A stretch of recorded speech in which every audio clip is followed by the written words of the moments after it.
Hi అండి. నమస్తే. Welcome to Suhasini's kitchen. నేను మీ సుహాసిని రెడ్డి.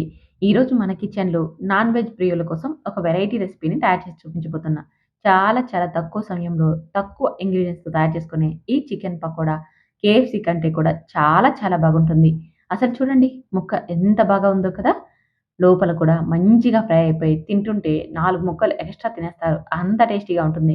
ఇక నాన్ వెజ్ తినని వాళ్ళు కూడా ఈ రెసిపీని చూసారంటే ఇష్టపడి తినేస్తారు. అంత బాగుంటుంది. మరింకెందుకు ఆలస్యం ఒక్కసారి ట్రై చేసి ఎలా వచ్చిందో కామెంట్ చేయండి. దీనికోసం హాఫ్ కిలో దాకా చికెన్‌ని తీసుకోండి. అది కూడా బోన్‌లెస్ చికెన్ తీసుకోండి. ఇలా మంచిగా ఉండేలాగా కండల్ని తీసుకున్నారంటే మనకి త్వరగా ఫ్రై అయిపోతుంది. చికెన్‌ని శుభ్రంగా కడిగి ఒక బౌల్‌లోకి వేసుకోండి. అందులోకి ఒక గుడ్డును పగలగొట్టి వేసుకోండి. ఇక్కడ మనం తీసుకున్న హాఫ్ కేజీ చికెన్‌కి ఒక గుడ్డు పర్ఫెక్ట్‌గా సరిపోతుంది. మీరు ఎక్కువ క్వాంటిటీలో చికెన్ తీసుకున్నట్టయితే మరొక గుడ్డును వేసుకోండి. ఈ గుడ్డు మిశ్రమం అంతా కూడా చికెన్ ముక్కలకి బాగా అంటేలాగా కలపండి. ఇలా కలిపేసుకున్నాక ఇప్పుడు ఇందులోకి ఒక స్పూన్ దాకా చిల్లీ పౌడర్‌ని వేసుకోండి. లేదా మీరు తినగలిగే స్పైసీని బట్టి ఏసుకోండి. తర్వాత ఒక హాఫ్ టీ స్పూన్ ధనియాల పొడి, పావు టీ స్పూన్ గరం మసాలా, చిటికెడు పసుపు, రుచికి సరిపడా ఉప్పును వేసేసుకొని ఈ మసాలా అంతా ముక్కలకి అంటేలాగా బాగా కలపండి. చూస్తున్నారుగా ఈ విధంగా మసాలా అంతా ముక్కలకి బాగా అంటేలాగా కలిపేసేసి మూత పెట్టి డీప్ ఫ్రిడ్జ్‌లో గంట పాటు పక్కన పెట్టేసేసుకోండి. ఒకవేళ మీరు ఫ్రిడ్జ్‌లో పెట్టనట్టయితే బయటైతే మాత్రం మనం ఒక 3 గంటల పాటు పక్కన పెట్టేసేసుకోవాలి. ఇక్కడ గంట తర్వాత చూపిస్తున్నానండి. ఒక బౌల్ తీసుకొని అందులోకి 50 గ్రాముల దాకా మైదాని, 50 గ్రాముల దాకా కార్న్ ఫ్లోర్‌ని లేదా ఏదైనా ఒక కప్పు తీసుకొని పావు కప్పు దాకా వేసేసుకోండి. తర్వాత రుచికి సరిపడా ఉప్పును, చిటికెడు వంట సోడాని వేసుకోండి. పావు టీ స్పూన్ మిరియాల పొడిని, ఒక పావు టీ స్పూన్ చిల్లీ పౌడర్‌ని, పావు టీ స్పూన్ గరం మసాలాని వేసేసుకొని ఇదంతా బాగా కలిసేలాగా కలపండి. ఇలా పౌడర్‌లోకి మసాలంతా బాగా కలిసేలాగా కలిపేసేసుకొని, ఇప్పుడు మనం నానబెట్టి పెట్టుకున్నాం కదా! ఆ చికెన్ ముక్కలు కూడా తీసేసుకోవాలి. చూడండి ఎంత బాగా నానిపోయాయి కదా! ఇలా గంట పాటు ఊరబెట్టుకోవడం వల్ల ముక్కలకి ఈ మసాలా అంతా కూడా బాగా అంటుకుంటుంది. అలాగే మనం ముక్క ఫ్రై చేసుకున్నప్పుడు లోపల దాకా కూడా మంచిగా ఫ్రై అయిపోతుంది. అందుకనే గంట పాటు మనం ఇది డీప్ ఫ్రిడ్జ్‌లో పెట్టుకోవడం వల్ల ముక్క అనేది చాలా సాఫ్ట్‌గా ఉంటుందనమాట.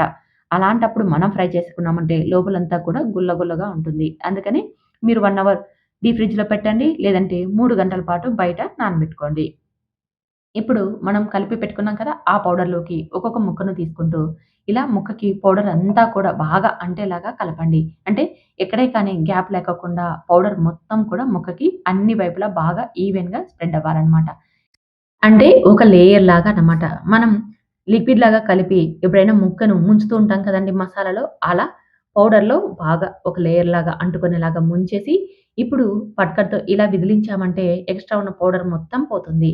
తర్వాత స్టవ్ మీద డీప్ ఫ్రైకి సరిపడా ఆయిల్ పెట్టుకొని అందులోకి వేసేసుకోవాలి. అది కూడా ఇలా ప్లెయిన్‌గా ఉన్న ఒక పాన్‌లో పెట్టుకున్నామనుకోండి ఆయిల్ అనేది, మనం ఫ్రై చేసుకోవడానికి ఈజీ అవుతుంది. అలాగే మీరు డీప్ ఫ్రైకి ఆయిల్ కూడా ఎక్కువ తీసుకోకండి. ఎందుకంటే తర్వాత ఈ ఆయిల్ అనేది మనకి వాడుకోవడానికి సరిపోదు. పౌడర్ వేసాం కదండీ! ఆ పౌడర్ అంతా కూడా ఆయిల్‌లో ఉండిపోవడం వల్ల మనం నెక్స్ట్ టైమ్ ఈ ఆయిల్‌ని వాడుకోవడానికి సరిగా ఉండదు. అందుకనే మీరు ఫ్రై చేసుకోవడానికి ఆయిల్‌ని తక్కువగా తీసుకోండి. మనం తీసుకున్న నూనెకు సరిపడా ముక్కల్ని వేసేసుకొని మంటని మీడియం ఫ్లేమ్‌లోకి, లో ఫ్లేమ్‌లోకి అడ్జస్ట్ చేసుకుంటూ వీటిని అటు ఇటు తిప్పుతూ ఫ్రై చేసేసుకోవాలి. మనం హై ఫ్లేమ్‌లో పెట్టేసామనుకోండి పైన రంగు మారిపోతుంది. లోపల మాత్రం పచ్చి పచ్చిగా ఉంటుంది. అలా కాకోకుండా మంటని లో ఫ్లేమ్‌లోకి, మీడియం ఫ్లేమ్‌లోకి అడ్జస్ట్ చేసుకుంటూ వీటిని అటు ఇటు తిప్పుతూ ఫ్రై చేసుకున్నామనుకోండి, మనకి ముక్క లోపలి దాకా మంచిగా ఫ్రై అయిపోతుంది. అప్పుడు తినడానికి చాలా బాగుంటాయి. ఇలా ఫ్రై చేసుకున్న ముక్కలు మనకి 2-3 రోజుల పాటు నిల్వ ఉంటాయండి. బయట కూడా స్టోర్ చేసేసుకోవచ్చు. అంటే ఫ్రిడ్జ్‌లోనే కాదు బయట స్టోర్ చేసుకున్నా సరే ఇవి మనకి త్వరగా చెడిపోవు. ఎందుకంటే ఇవి మంచిగా ఫ్రై చేసుకున్నాం కదండీ! ఇక్కడ మనకి తడి కూడా లేదు. పౌడర్‌లో మనం అద్ది వీటిని ఆయిల్‌లో ఫ్రై చేసుకున్నాం కాబట్టి కేఎఫ్‌సీ స్టైల్‌లోనే ఇవి మనకి త్వరగా చెడిపోకుండా 3 రోజుల పాటు నిల్వ ఉంటాయి. ఎలాంటి కెమికల్ వాడుకోకుండా మనం వీటిని స్టోర్ చేసేసుకోవచ్చనమాట. చాలా చాలా రుచిగా ఉంటాయండి. మీరు ఒక ముక్క తినాలనుకుంటే 4, 5 ముక్కలు తినేది వరకు కూడా వదలరు. అంత రుచిగా ఉంటాయి. లోపల దాకా మంచిగా ఫ్రై అయిపోయాయా లేదా అని తెలుసుకోవాలంటే మాత్రం ఒక ముక్కను గట్టిగా ప్రెస్ చేయండి.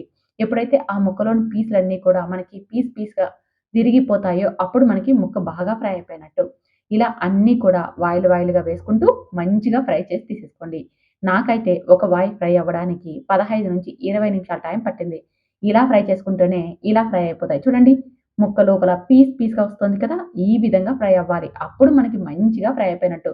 ఇలా చేసుకున్నామంటే నాన్ వెజ్ తినని వాళ్ళు కూడా ఇష్టంగా తినేస్తారు. అంత టేస్టీగా ఉంటాయి. మనం బయటికి వెళ్ళి ఎక్కువ డబ్బులు ఖర్చు పెట్టి అన్‌హెల్తీ ఫుడ్‌ని తినే కంటే కూడా ఇంట్లో ఇలా మంచిగా చేసుకున్నామనుకోండి, మన ఆరోగ్యానికి, మన పిల్లల ఆరోగ్యానికి చాలా మంచిది. మరి మీరు ట్రై చేస్తారు కదూ! ఎలా వచ్చిందో కామెంట్ చేయండి.